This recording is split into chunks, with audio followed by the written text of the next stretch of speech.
Hey guys, back with you today. We're going to do chapter 9 of A Day No Pigs Would Die. But before we start chapter 9, let's do a quick discussion or quick review of chapter 8. Yesterday we read chapter 8 of A Day No Pigs Would Die. We met Sebring Hillman and his wife May. We learned of Sebring Hillman's sin, his wrongdoings. Not going to go back and mention what it was. It's pretty terrible stuff. But the chapter was really not about his wrongdoings. It was about forgiveness. He had lived with this guilt on his conscience that he didn't care to carry as a burden anymore. So he confessed his sins.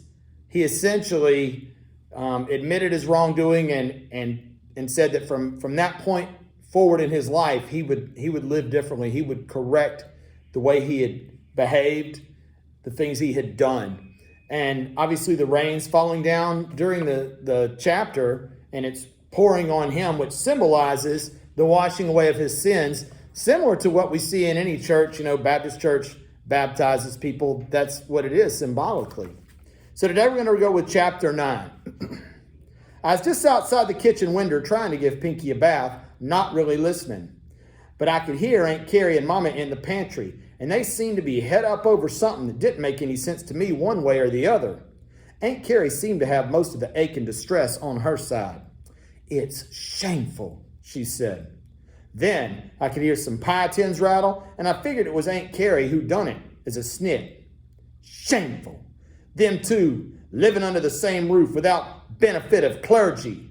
You know as well as I what's going on in that house right under our very noses. So Aunt Carrie is upset that two people are living under the same roof without benefit of clergy.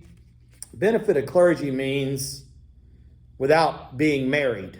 So we have a man and a woman in the same house, unmarried. Ooh.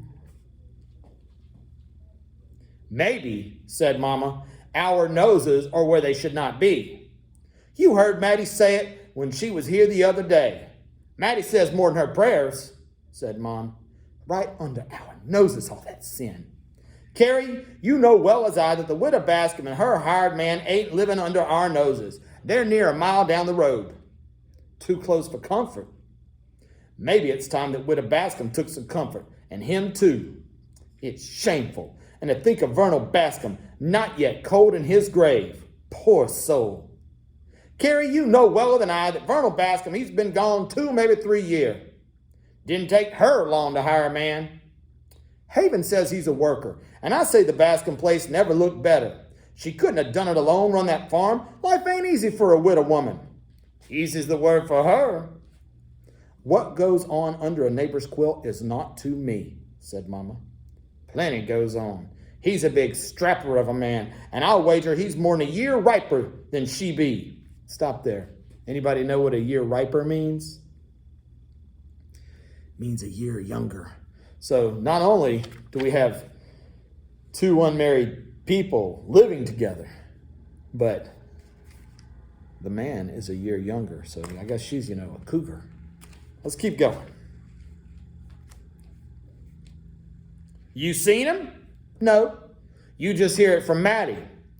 Hume told Maddie that he was driving by the Bascom place late one night last week, and he heard laughing. And there wasn't a light burning in the whole house." "Sometimes that's the way of it," said Mama.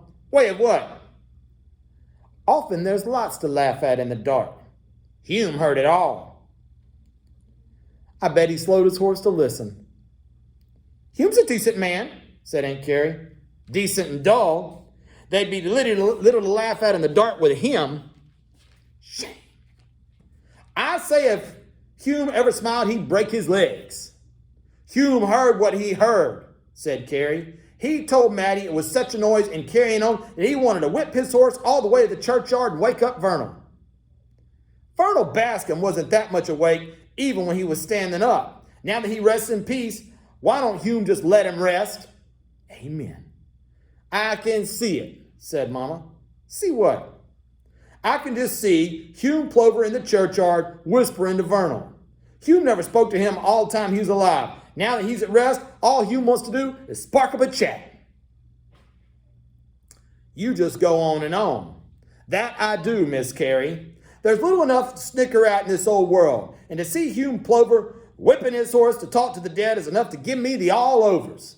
I just wish Widow Bascom and her hired man could see it too. Mama was a-laughing. Shameful. And if Iris Bascom and her man giggle in the dark, they can have my blessing for whatever it's worth. As I sat there on the bench outside trying to rub the clay mud off Pinkie, I got to thinking about my own run-in with Widow Bascom. It was after Vernal passed on. She was living alone. Me and Jacob Henry had run through her strawberry patch and across her backyard. She come out with a broom so fast, we didn't ever know she got us cornered. We got whacked so heavy that neither of us took a step for a week without weeping. She caught me in the shin so hard it left a welt. I touched the place on my leg where Widow Bascom's broom handle landed. Scar of that welt was still there. Needless to say, Jacob never told his mother about it. I sure never told Mama. Papa either. I probably got a second birchin'. Papa didn't take too kind to trespass. That was just the first time I had to do with Mrs. Bascom. The second time was just day before yesterday. I was walking by her place on the dirt road, not through her strawberries, and she come out of the house and called to me. "Morning," she said. "Good morning, Mrs. Bascom," I said, but I sure didn't stop to say it. "These flower pots are so heavy and all," she said. "I don't reckon you'd help me tug a few." I looked good and hard for that broom of hers that was 10 foot long, made of iron. Didn't see it, so I climbed the stairs and got close. She was smiling. "Flower pots full of dirt are such pesky things," she said. "No way to carry them except to tug." "I can lift one," I said, picking up a big pot. "My," she said, "you are such a strong boy." "I can yoke our ox by myself too," I said. If she wanted to be friendly, I was game. Sure beat a brooming, so I helped her move the flower pots. In the book of Shaker, it is to do a good turn and neighbor well. Besides, it wasn't chore time yet, and I could spare the work. "Thank you," she said to me after we got the pots moved in a sunny spot. I never saw so many flowers, all of them pretty, sort of like Mrs. Bascom. "You're welcome," I said. "Just you wait," she said, and ran into the house. In no time, she was back with a glass of buttermilk and a generous plate of ginger snaps, big as moons. Ginger snaps, for those of you who know, they're kind of like cookies, and they got the gingery and kind of cinnamony. They're brown. They're about as round as a 50-cent piece. It's really good. They sell them at Walmart. "Here," she said, "I bet you're hungry." "I'm always hungry," I said, "because I got a tapeworm." "A tapeworm? You do not." "No, I don't suppose I do. I seen a pig with worms once. Ugly as sin." Excuse me, I didn't mean to say that. I was drinking the good, cool buttermilk, helping myself to plenty more ginger snaps, when I looked up at a man. "This here is Iris," she said. "He's my new hired hand." "I'll do," I said, trying not to choke on a ginger snap. He sure was big. "I'll do," he said. "I'm Ira Long." "I'm Robert Peck," I said. "Haven Peck's boy," said Mrs. Bascom. We shook hands, and Ira helped himself to a handful of ginger snaps. He ate about 5 on the first bite. "Say," he said, "you the boy who helped bring Ben Tanner's cow to calf and pull that goiter?" "Yes, sir." "That was a thing you done, Rob." "Thank you, sir." "I seen them bull calves, twins."